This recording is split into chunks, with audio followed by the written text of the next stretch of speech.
Assalamualaikum, welcome back to Invest Saham. Pada video ini kita akan update money flow untuk saham big banks dan saham menarik lainnya. Apakah ini waktu yang tepat untuk kita borong saham-saham bagus di harga murah? Sebelumnya disclaimer on, video ini bukan ajakan jual beli saham, so langsung saja kita ke pembahasan. Jadi sebelumnya kita akan bahas dulu ya terkait dengan kondisi IHSG dan juga rupiah hari ini. Jadi Bursa Efek Indonesia sudah menaikkan batas trading halt dari 5% menjadi 8%. Tapi karena IHSG hari ini sempat anjlok 9% ya, maka IHSG hari ini di awal sesi itu tetap terkena trading halt dan juga terkena suspend. Nah, meskipun kita lihat ya di penutupan sesi 2 hari ini IHSG kita ada sedikit kenaikan ya dari minus 9% menjadi minus 7,9%.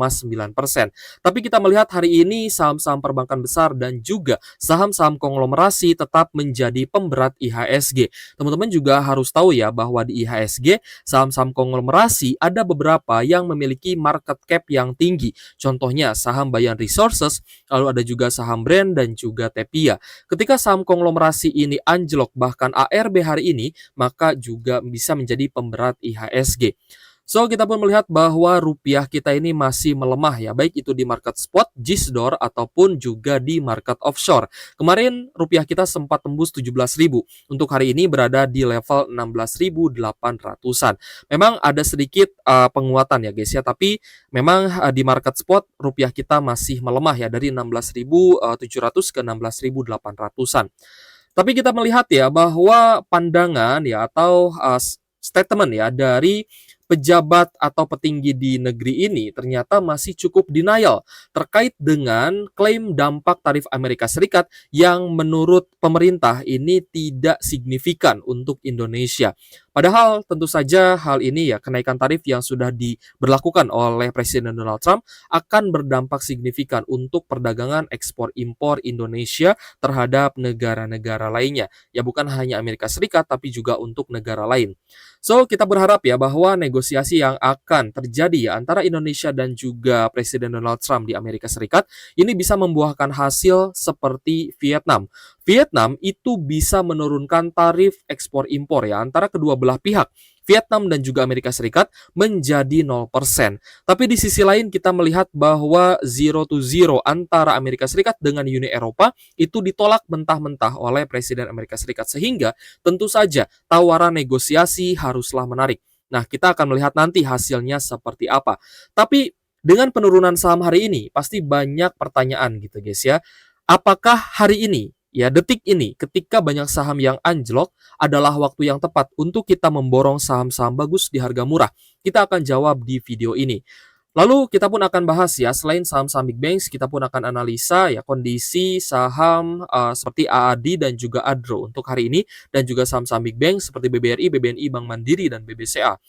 Jadi saham pertama yang akan kita analisa di video ini dengan menggunakan fitur chart dan banda detektor dari Stockbit Sekuritas adalah saham BMRI atau Bank Mandiri.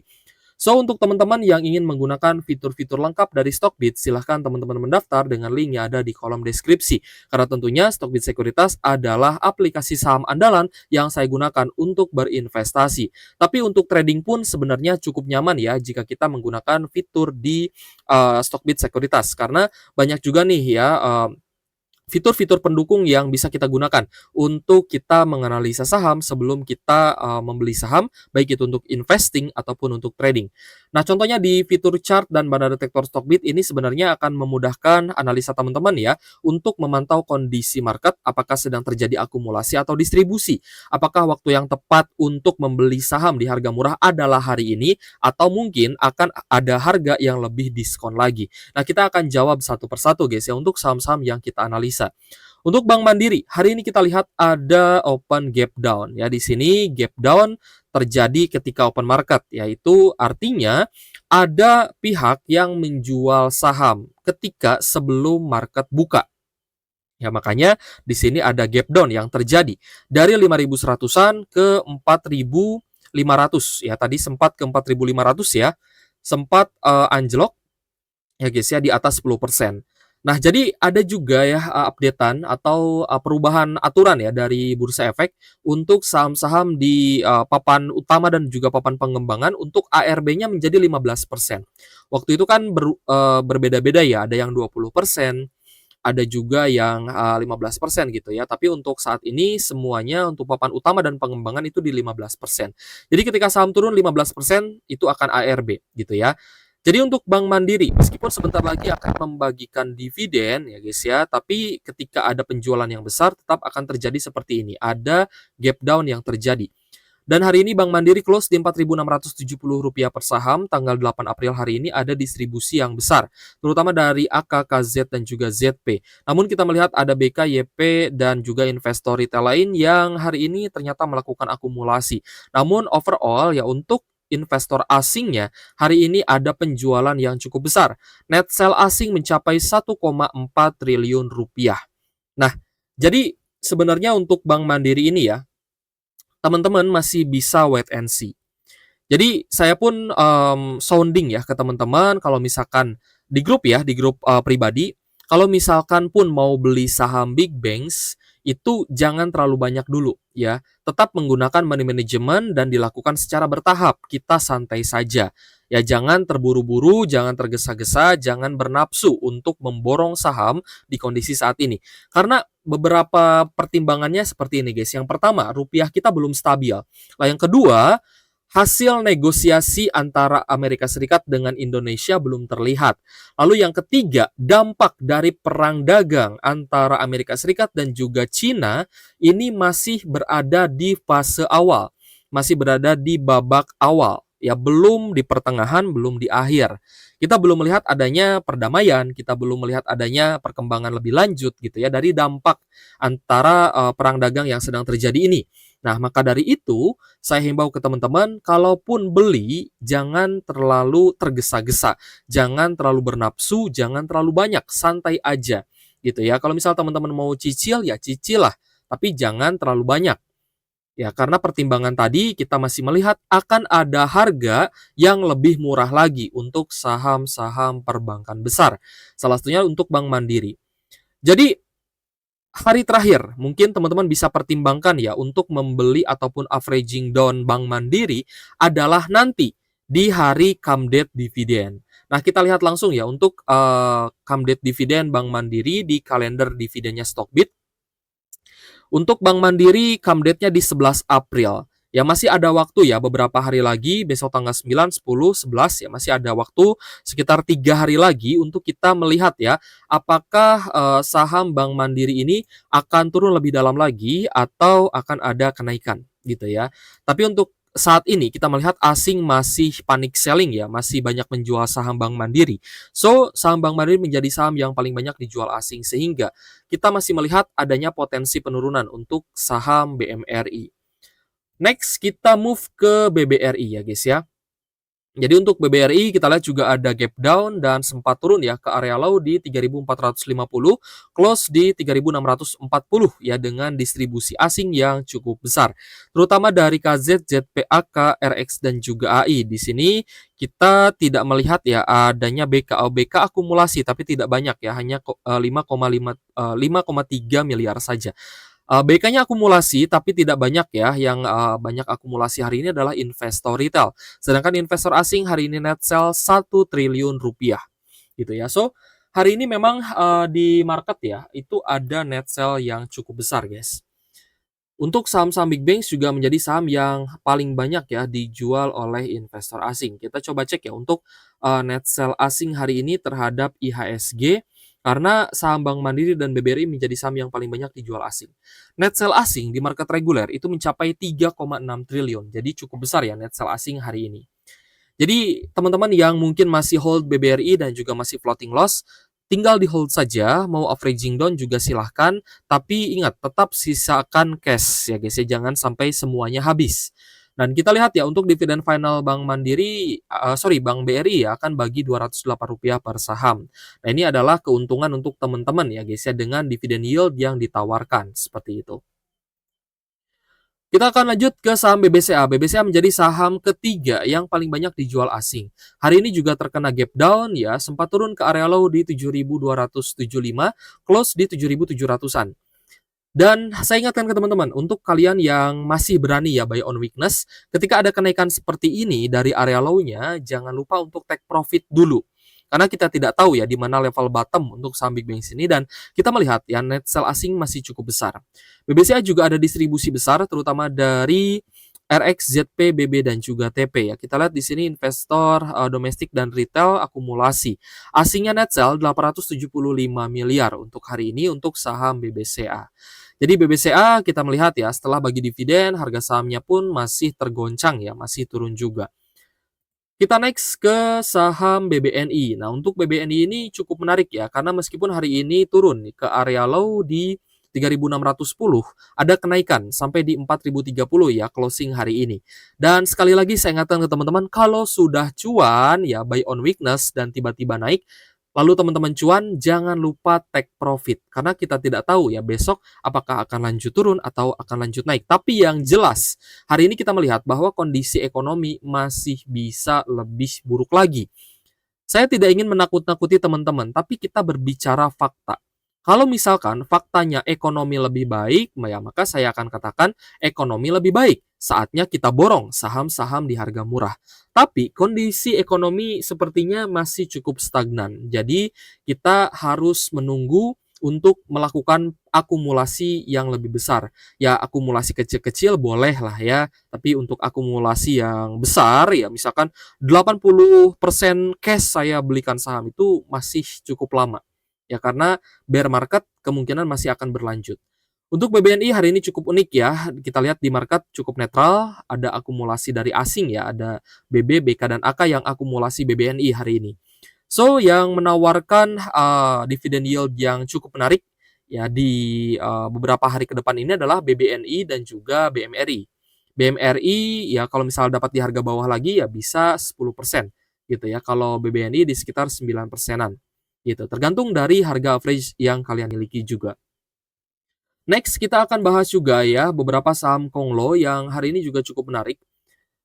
Adro. Nah, kita sempat bahas ya dividen Adro, kita sempat prediksikan ini adalah prediksi dividen final jika Adronya masih bisa bagi dividen. Itu kemungkinan hanya akan bagi Rp176 per saham saja ya dengan yield 9,6%. Ini masih bisa batal ya, masih bisa gagal jika Adro memutuskan tidak bagi dividen final gitu. Dan kita lihat Adro sendiri hari ini ada gap down ya, minus 10%, 10,8% tepatnya, close di Rp1.645 per saham. Ada distribusi juga terutama dari ZP, LG dan juga BK. Kita lihat juga net sell asing mencapai 73 miliar untuk Adro. Nah, jadi kita sempat bahas ya Adro ketika waktu itu menjelang PUPS ya. Kalau misalkan kita boleh flashback ya, mungkin teman-teman juga memilih untuk take profit di harga tinggi, lalu beli lagi Adro ya di sebelum di come date dividen ya sebelum PUPS, lalu anggap impas dengan dividen dan ketika naik jual gitu ya. Ini masih ada keuntungan gitu. Itu kalau misalkan kita bisa flashback ya, mungkin teman-teman pun yang waktu itu tebus AAD ya lewat PUPS pasti akan berpikir seperti itu. Wah, kalau saja dulu saya tahu bakal begini, lebih baik saya begini. Nah, itu biasanya akan muncul ketika kita tidak punya strategi antisipasi gitu ya. Kalau misalkan kita ibaratnya denial ya, acuh tak acuh ya dengan kondisi ekonomi, dengan kondisi makro, ya pastinya kita akan berdiam diri saja. Kita tidak melakukan apapun untuk antisipasi. Dan menurut saya itu di kemudian hari akan menjadi penyesalan gitu. Jadi tetap ya teman-teman harus banyak belajar ketika memutuskan untuk berinvestasi di saham Indonesia. Jadi Adro, apakah akan bagi dividen atau tidak? Keputusannya tetap di tangan pengendali. Ya, keputusannya tetap di tangan manajemen Adro, di tangan Bapak Garibaldi Thohir. Apakah di tahun ini akan bagi dividen final atau tidak? Kalau dividen final bagi, kemungkinan di 176. Ini adalah prediksi dividen Adro. Lalu untuk prediksi dividen AAD ya guys ya, either itu di tahun ini ataupun dividen interim ya di akhir tahun, kita belum melihat ya adanya potensi AAD akan bagi dividen. Tapi yang jelas di prospektusnya AAD itu akan bagi dividen untuk tutup buku 2025, berarti mulainya di tahun 2026. Tapi tidak menutup kemungkinan juga bagi dividen interim di akhir tahun ya. So untuk AAD kita lihat ya berpotensi bagi dividen yield 19%. Jika dividen payout ratio mencapai 50% dari laba bersihnya. Dan hari ini kita lihat AAD juga anjlok 11,8%. ya. Jadi close di 5.750, cukup netral meskipun asingnya ada distribusi ya, terutama dari BKAK. Ini distribusi net sell 8,8 miliar. Kalau misalkan kita flashback AAD ya, ini kan, dari area all time high-nya sudah turun 48%.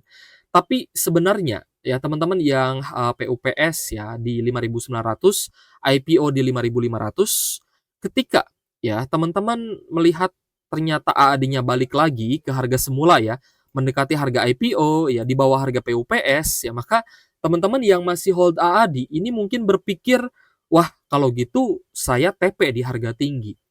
Padahal ya teman-teman viewers, invest saham sudah saya himbau waktu itu, sudah saya bilang waktu itu, waktu masih di harga, 10 ribuan ya, waktu itu kan sempat naik ke 11 ribu. Waktu turun ke 11 ribu ya, ke 10 ribu ya, waktu itu terakhir di 9 ribu saya bilang ke teman-teman, "Waktunya take profit dulu nih," gitu. "Ini waktunya take profit dulu," gitu, karena tidak ada jaminan AAD-nya akan naik terus, gitu kan. Karena kita pun melihat bahwa lebih banyak investor yang menjual AAD dibandingkan akumulasi. Jadi, ya penyesalan memang terlalu datang terakhir, tapi kita belajar untuk bisa melakukan antisipasi di setiap kondisi ekonomi yang terjadi. Ini merupakan, sarana ya untuk kita evaluasi dari sisi keputusan ya, pengambilan keputusan, money management dan lainnya, kita harus selalu evaluasi. Apalagi teman-teman memutuskan untuk investasi di bursa saham Indonesia. Itu tetap harus ada pertimbangan strategi apa yang akan digunakan, lalu seberapa besar porsi ya guys ya, antara cash dan juga saham. Apakah kondisi market mendukung untuk naik? Apakah kondisi market malah ke arah bear market atau turun? Nah, itu juga harus dipertimbangkan. Oke guys, jadi hari ini juga ini ya, saham-saham konglomerasi menjadi pemberat IHSG, PANI hari ini ARB 15%. Ini aturan baru ya, ini aturan baru dari Bursa Efek. Lalu CBDK juga ARB ya 14,7%. Ya kita lihat, cukup menarik ya, karena ternyata, saham-saham, naga ya, saham-saham naga kita sebutnya, saham-sahamnya Andri Hakim ini terdiskon gitu ya. Tapi peak-nya masih ada, peak-nya masih berjalan. Jadi ini diskon. Ya, tapi nantilah kita bahas ketika sudah ada tanda-tanda pembalikan arah. Tapi untuk hari ini ya ARB. Brand hari ini minus 13% di 4.700, BRPT juga minus 9,15% di 645 ya. Cuan juga terkoreksi 13,9% di 5.500, Petrosi terkoreksi 14,7% di 2.080. Lalu Raja terkoreksi 14,9%, ARB juga ya, Raja Ratu ARB juga. Nah, Ratu juga kalau misal teman-teman telat take profit ya, itu akan sangat menyesal gitu ya, karena ternyata hari ini ARB ya nggak dikasih kesempatan untuk jualan. Ya, ini menjadi bahan evaluasi lah ya untuk teman-teman yang mungkin yang merasa menyesal karena telat take profit. Nah, kita akan bahas lagi nanti bagaimana strategi yang bagus ya untuk kita bisa meminimalisir kerugian dan memperbesar profit ya di saham Indonesia. Sekali lagi untuk teman-teman yang ingin menggunakan fitur-fitur lengkap dari Stockbit, silahkan teman-teman mendaftar dengan link yang ada di kolom deskripsi ya. So, kita akhiri pembahasan kita di video ini. Semoga bermanfaat untuk teman-teman. Thank you for watching. See you on the next video. Wassalamualaikum warahmatullahi wabarakatuh.